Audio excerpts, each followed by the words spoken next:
So after a couple days with this phone, the biggest thing we gotta get out of the way is the fact that the S9 lineup as a whole is by no means a major overhaul compared to the S8, but more so a refinement. I will say though, as far as what comes inside the box, it's a little bit of a golf clap to Samsung because there is a ton of stuff packed inside. Outside of the quick start guide, which I'm not sure how many people out there still use, you get a fast charge power brick, a USB-C to USB-A cable, a USB-A to USB-C adapter, a pair of AKG headphones, and a SIM card tool.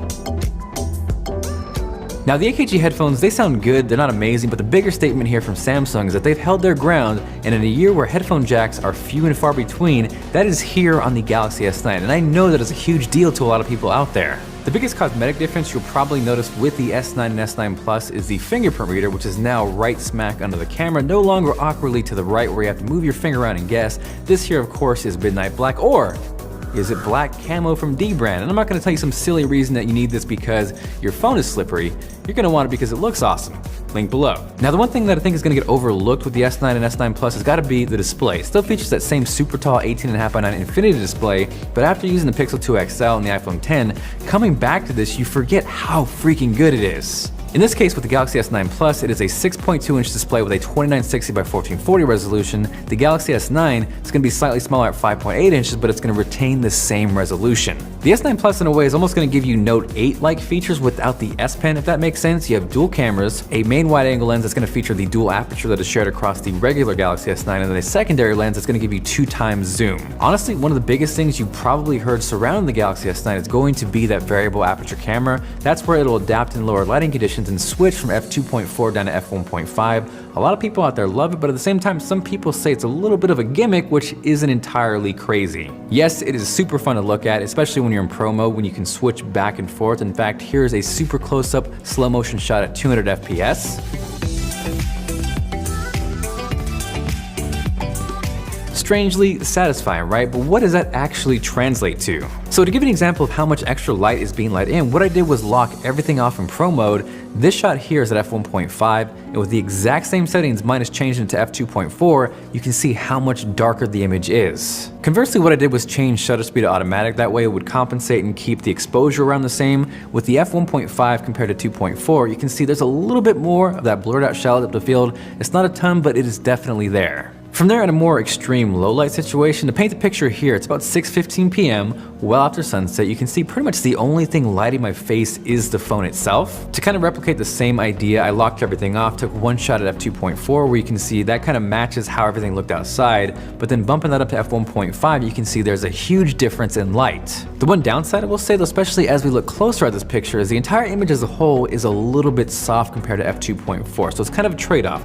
You get more light, but at the same time, the image isn't as sharp. So is this a mind-blowing, game-changing, revolutionary feature? I would say definitely no, but at the same time, it doesn't mean we should take away from the overall performance of the S9 camera, which is really good. Low light performance is fantastic, and of course, when you're shooting during the day, you're gonna get some amazing photos.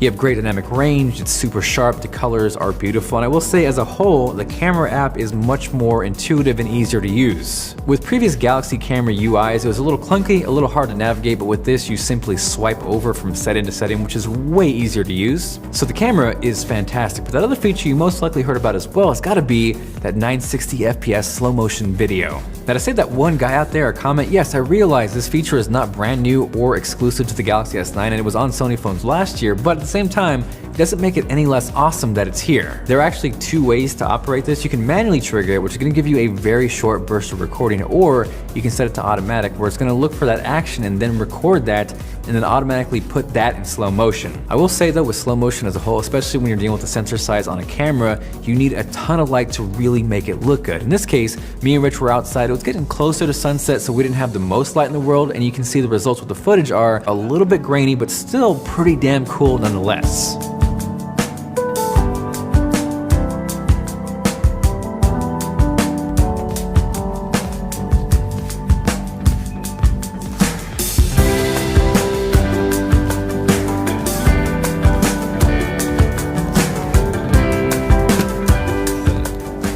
From there, the other thing that the camera subsequently leads to is going to be AR emoji, which I have a ton of mixed feelings on. It essentially scans your face and turns you into this 3D trackable Bitmoji looking creation. I think this kind of looks like me, which is a little bit creepy. I'm not sure how many people will actually dig that. I think more so what people will end up using is going to be the GIF feature, where it turns you into a moving GIF, which is actually kind of cool. I will say though, Samsung's choice of animals are a little bit weird. We have this rabbit looking thing. We have this blue creature, which I'm kind of thinking is maybe a dog. So AR emoji.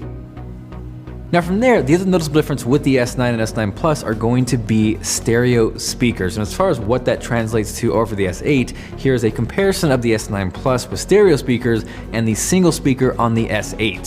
So yeah, you probably should leave, that's my suggestion. You full of broken hearts and I've added to that collection. You probably got somebody that's perfect. If you neglect them, you'll be a contradiction to everything I'm expressing. Or am I just stressing and letting you leave again? I lost you once before and I honestly need to win. I probably got some morals I honestly need to bend, cause I just don't believe that you happy just being friends. I will say it's not mind-blowing or again a reason why you need to go sell your Galaxy S8 to upgrade just for this feature alone, but there's definitely a difference. I'd say the biggest thing I noticed is probably going to be the fullness, especially when you're consuming media. You have sound firing at you both ways, and that kind of translates into a fuller, more immersive audio experience as opposed to a noticeable louder experience, if that makes sense. Either way though, if you've never used stereo speakers on a smartphone, it is awesome. So those are my impressions on the Galaxy S9 Plus after a couple days. Hopefully you enjoyed the video. If you did, and you are feeling like being awesome, make sure you guys smash that like button.